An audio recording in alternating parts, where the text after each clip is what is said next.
unemployment, layoffs, furloughs, homelessness, bankruptcy, mortgage payment.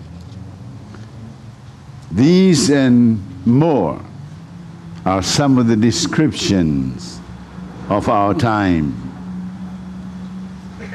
Tough times calls for a tough faith. We know about Moses. We've heard about Joshua. But not too many of us are familiar with Caleb. Caleb was one of the 12 spies that were sent from Israel's camp to Canaan to look over the situation there. Caleb and Joshua, if you remember, were the only two who were in favor of going on ahead into Jericho and take over the land as God has promised. 10, of course, they sound a discouraging note to the rest of the Israelites, and as a result, you remember, they wandered in the wilderness for 40 years. 40 years. So Caleb and Joshua are the only two that were in favor of going ahead, and Caleb is the one that we do not hear of very often. But it is Caleb's faith that I want you to look at today, because that kind of faith was the faith for tough times, and we are living in tough times today.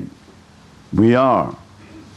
Look at the TV, they talk about unemployment, bankruptcy, and things of that sort all the time. Their job fair crowded with people looking for work, just any kind of work. So how do we respond? How do you respond to your situation knowing that this is tough times we're living? Let me suggest that the type of faith that Caleb had is the kind of faith that we need today, for we too are in tough times in our lives. First and foremost, the faith like Caleb's faith, the tough faith that we need in our time, is a faith that is founded or built upon the Word from God. It is founded and built upon the Word from God. Joshua 14, verse 6b. Read that with me, would you? Ready, begin. Caleb said to Joshua, remember what the Lord said to Moses, the man of God, about you and me when we were at Kadesh Barnea. Remember what the Lord said to Moses, the man of God, about you and me. Joshua is now the leader of the people of God. Caleb came to Joshua and reminded Joshua that the Lord did say to them through Moses. And that word is what Caleb built his faith upon. Remember what the Lord said? Joshua 14, I read part of verse 6 again and verse 9.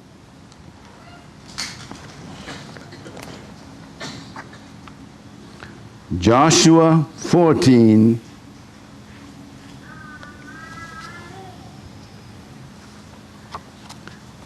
verse 6b and 9.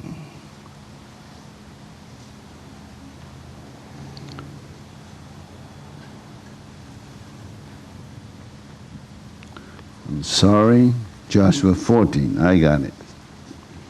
6b and 9. Remember what the Lord said to Moses, the man of God, about you and me?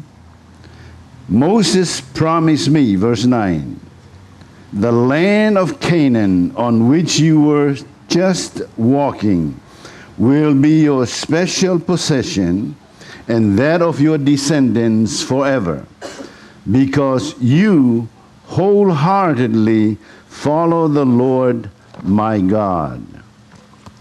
Remember what the Lord said to Moses.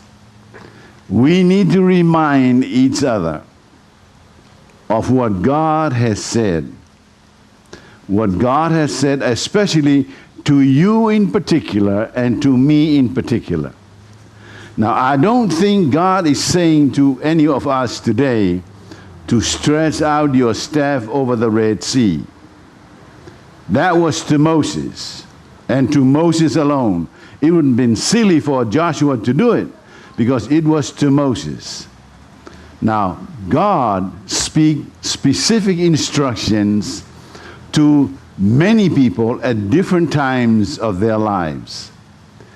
And God was speaking, God is speaking, and He will continue to speak to some of us in a very special way for the word that is just for you. Now, it may be the word that has been said to somebody before you, but God can also take the same command and apply it to you and your situation. I remember in 1981, I read Joshua, the first chapter. And God said to Joshua, Joshua, I'm going to give you all the land that you set your foot on. Now that was to Joshua. But in 1981, I keep running into the same verse over and over again, and God was speaking to me also, using the same word that He used to Joshua in my situation. And I saw it happen with my own eyes. I share with you some of the stories of what happened in American Samoa, in Western Samoa, in Fiji. These, God says, I will give you. Now, the application, or how it will come out into our lives, may vary or differ from one person to the other person. But God speaks what matters. Now, all these years, God has been speaking. Have you ever heard a word, at least one, in your lifetime where you know that it was to you?